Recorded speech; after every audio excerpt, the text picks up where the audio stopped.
इंसान इस धरती के सबसे समझदार और विकसित प्राणी जो अपनी सूझबूझ से इस धरती का स्वामी बन गए। आज इंसानों ने इस धरती पर वो कर दिखाया है जो कोई और प्रजाति सोच भी नहीं पाती। कभी आपने सोचा है कि क्यों कोई जानवर या पशु पक्षी इतने उन्नत नहीं हो पाए जो चांद सितारों की यात्रा करने लगे या किसी नई खोज को अंजाम दे पाए? ऐसी कौन सी खास बात है जो इंसानों को इस धरती पर सबसे खास बनाती है? क्या वजह है कि सिर्फ इंसानों को ही किसी भी चीज को लेकर क्यूरियोसिटी होती है? कुछ अलग सा बताएंगे आज की इस वीडियो में जो आपके सोचने का तरीका ही बदल देगी।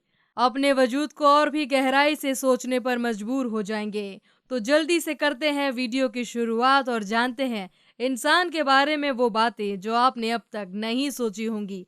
लेकिन उससे पहले वीडियो को लाइक और चैनल को सब्सक्राइब कर लीजिए और बेल आइकन को भी प्रेस कर दीजिए ताकि ऐसी ही इंटरेस्टिंग वीडियोस आपसे कभी भी मिस ना हो पाए। इंसानी इतिहास को उठाकर देख लीजिए, आपको हर तरफ आविष्कार ही आविष्कार देखने को मिलेंगे और हम उन आविष्कारों की बात नहीं कर रहे जिनके बारे में आप अभी सोच रहे हो, लेकिन उन छोटी छोटी चीजों के बारे में बात करेंगे जो हमारी रोजमर्रा की जिंदगी में इम्पोर्टेंट हैं, जैसे आग जलाना, खाना पकाकर खाना और लिखना। ह्यूमंस के अलावा और किसी भी प्रजाति ने लिखना और यादों को संजोकर रखने के तरीकों को नहीं खोजा।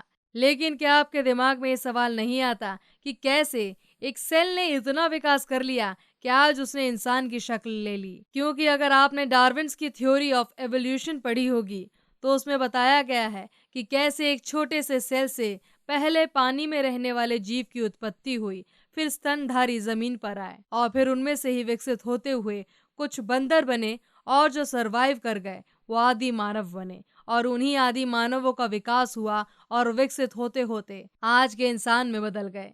लेकिन बाद के साइंटिस्ट ने डार्विन्स की इस थ्योरी को पूरी तरह से नकार भी दिया, क्योंकि अगर हम बंदरों के विकास के बाद का नतीजा है तो आज के बंदर क्यों हमारी तरह इंसान नहीं बन रहे हैं? और सबसे बड़ी बात, अगर हमारा शरीर लगातार विकास कर रहा है तो कई करोड़ों साल से हमारे अंदर नए बदलाव क्यों नहीं हो रहे हैं? हम कैसे आज भी साधारण मनुष्य ही बने हुए हैं जबकि होमो सेपियंस के 2.5 लाख साल पहले के अवशेष मिल चुके हैं? मतलब हम 2.5 लाख साल पहले भी आज के इंसानों जैसे ही दिखते थे, हम में कोई बदलाव नहीं आया, जबकि हमारा दिमाग बड़ी तेजी से विकास कर रहा है। तो इसका मतलब कहीं ये तो नहीं कि एक सेल से विकास हुए मनुष्य की कहानी असत्य हो, या ये भी हो सकता है कि मनुष्य हमेशा से ही विकसित प्रजाति का हो और धरती पर किसी और ग्रह से आया हो या लाया गया हो। ये बात हम यूं ही नहीं कह रहे, कुछ सबूत इस ओर इशारा भी कर रहे हैं कि हो सकता है कि इंसान इस पृथ्वी पर किसी और ग्रह से आया हो। सबसे पहला सबूत 2017 में एक डॉक्टर एलिस सिल्वर सामने आए, जिन्होंने अपनी जिंदगी भर की रिसर्च के बाद ये पाया कि धरती पर जितनी भी प्रजाति पाई जाती हैं सबकी रचना इस धरती पर होने के सबूत मिले हैं। केवल इंसान ही ऐसा जीव है जिसकी रचना इस पृथ्वी पर नहीं हो सकती। इस पर उन्होंने एक किताब भी लिखी है जिसने दुनिया को डार्विन की थ्योरी पर फिर से विचार करने पर मजबूर कर दिया है और इंसानों के असली घर की ओर इशारा भी किया है। उनका दूसरा मत है कि इंसान इस धरती पर रह रहे दूसरे जीवों की तरह नहीं है, क्योंकि उसके शरीर की बनावट उसके साथ मैच नहीं होती। उसका शरीर विकास की पराकाष्ठा पर खरा नहीं उतरता। इंसान की टांगें अजीब तरह से लंबी हैं और हाथ छोटे, जबकि हाथ और पैरों से इंसान समान रूप से काम लेता है। तो हाथ क्यों इतने छोटे रह गए? और इंसानों की ही तरह गोरिल्ला, चिंपांजी भी दोनों पैरों पर चलते हैं, मगर उनके हाथ उनके पैरों की तरह ही हैं। और ये भी ध्यान देने वाली बात है कि उनके पैर हाथों से ज्यादा लंबे और मजबूत नहीं हुए, जैसे इंसानों के पैर हाथों के मुकाबले ज्यादा लंबे और मजबूत माने गए, क्योंकि पैर ज्यादा काम में आते हैं। यानी बनावट में तो इंसान इस धरती से अलग है।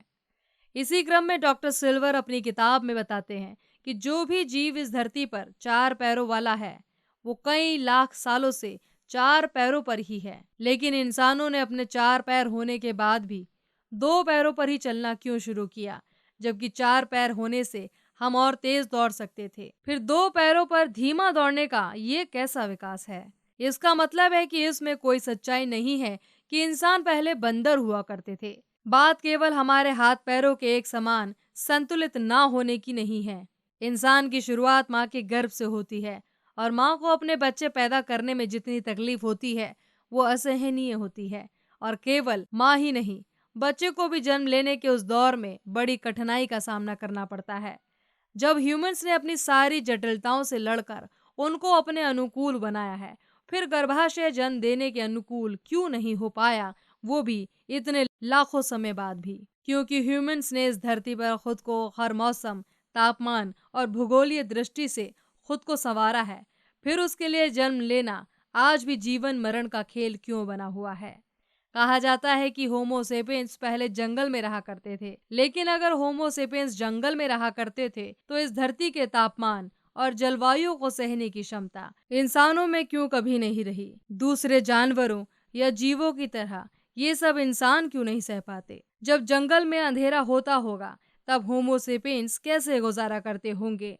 क्योंकि बाकी जानवर तो रात में भी देख पाते हैं। तो क्या इसका मतलब इंसान किसी ऐसे प्लेनेट से आया है जहां अंधेरा ही नहीं होता होगा या मौसम इस तरह से नहीं होते होंगे? डीएनए की खोज के बाद से ही सभी जीवों के डीएनए की जांच की जाती रही है, लेकिन एक समय बाद साइंटिस्ट ने ध्यान दिया कि इस धरती पर मौजूद सभी जीवों का डीएनए कहीं ना कहीं एक दूसरे से मिलता है, क्योंकि सभी की उत्पत्ति इस धरती पर ही हुई है।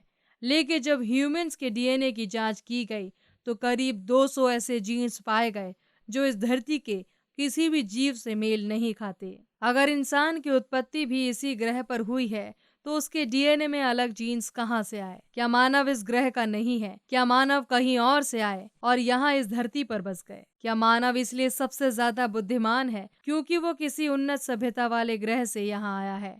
ये सब सवाल आपके भी मन में उठ रहे होंगे, लेकिन इनका जवाब खोजने के लिए एक और वीडियो बनाने की जरूरत है। तो अगर आप इन सब सवालों के जवाब हमसे चाहते हैं तो हमें कमेंट कर कर बताइएगा, क्योंकि एक वीडियो में इस पूरे टॉपिक को समेटना मुश्किल है। तो इसलिए इस वीडियो में अभी के लिए इतना ही।